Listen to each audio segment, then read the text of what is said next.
హైదరాబాద్ స్థానిక సంస్థల ఎమ్మెల్సీ ఎన్నికలు బీఆర్ఎస్కి అగ్ని పరీక్షగా మారాయి.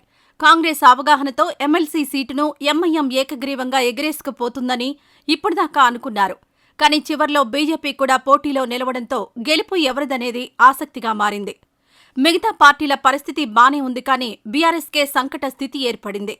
సరిపడా బలం లేదు కాబట్టి ఇప్పటికే పోటీకి దూరంగా ఉండాలని నిర్ణయించుకున్న బీఆర్ఎస్ ఇప్పుడు తమ ఓట్లు ఎవరికి వేస్తారు, లేకపోతే అసలు ఓటింగ్కే దూరంగా ఉంటారా అనే ప్రశ్నలు రాజకీయ వర్గాల్లో ఆసక్తి రేపుతున్నాయి. ఎక్సాఫిషియో సభ్యులతో కలిపి మొత్తం 112 మంది ఓటర్లున్న హైదరాబాద్ సెగ్మెంట్లో మజ్లిస్ అత్యధిక ఓట్లు కలిగి ఉంది. ఎక్సాఫిషియో సభ్యులతో కలుపుకొని ఎంఐఎంకు 49 మంది ఓటర్లున్నారు. బీజేపీకి 25, బీఆర్ఎస్కు 24, కాంగ్రెస్కు 14 మంది ఓటర్లున్నారు. కాంగ్రెస్, మజ్లిస్ పార్టీలు కలిసి పోటీ చేసే అవకాశం ఉంది. కాబట్టి ఈ రెండు పార్టీల బలం కలిపితే 63గా ఉంది. దీంతో ఈ ఎన్నికల్లో విజయం సునాయాసమవుతుంది.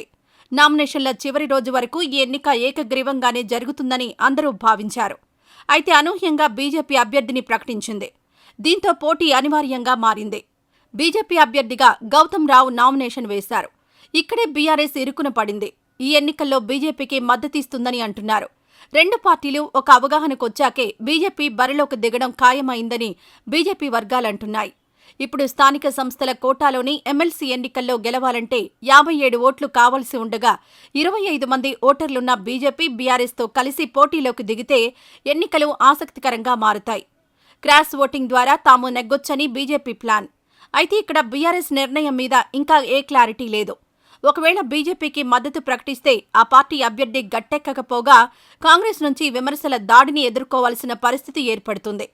బీజేపీ, బీఆర్ఎస్ ఒక్కటేనని తాము మొదట్నుంచి చెబుతున్నామని కాంగ్రెస్ స్వరం పెంచే అవకాశం ఉంది. మజ్లిస్ అభ్యర్థికి మద్దతిస్తే కాంగ్రెస్, బీఆర్ఎస్ ఒక్కటేనని బీజేపీ ప్రచారం చేసే అవకాశం ఉంది. కావాలని రెండు పార్టీలు డ్రామాలాడుతున్నాయంటూ బీజేపీ రెచ్చిపోతోంది. అలా కాకుండా అసలు ఓటు వేయకుండా ఊరుకుంటే రెండు పార్టీలు కలిసి బీఆర్ఎస్పై దాడి చేసే అవకాశం లేకపోలేదు. మజ్లిస్ను గెలిపించేందుకు బీఆర్ఎస్ దూరంగా ఉందంటూ బీజేపీ నుంచి విమర్శలు ఎదుర్కోవాల్సి వస్తుంది. పోటీ చేసే దమ్ము లేదు, కనీసం ఓటు వేసే ధైర్యం కూడా లేదా అంటూ కాంగ్రెస్ నుండి విమర్శల దాడి మొదలవుతుంది. ఎలా చూసినా బీఆర్ఎస్కి ఈ ఎన్నికలు అగ్ని పరీక్షగా మారాయంటున్నారు విశ్లేషకులు. కాంగ్రెస్ పాలనపై వ్యతిరేకత ఉందని, మళ్లీ మనమే అధికారంలోకి రాబోతున్నామని కేసీఆర్, కేటీఆర్ ఘంటాపథంగా చెబుతూ ఇలా స్థానిక సంస్థల ఎన్నికలకు దూరంగా ఉండడం ఆ పార్టీ కార్యకర్తలకే నచ్చడం లేదని ఇన్సైడ్ టాక్.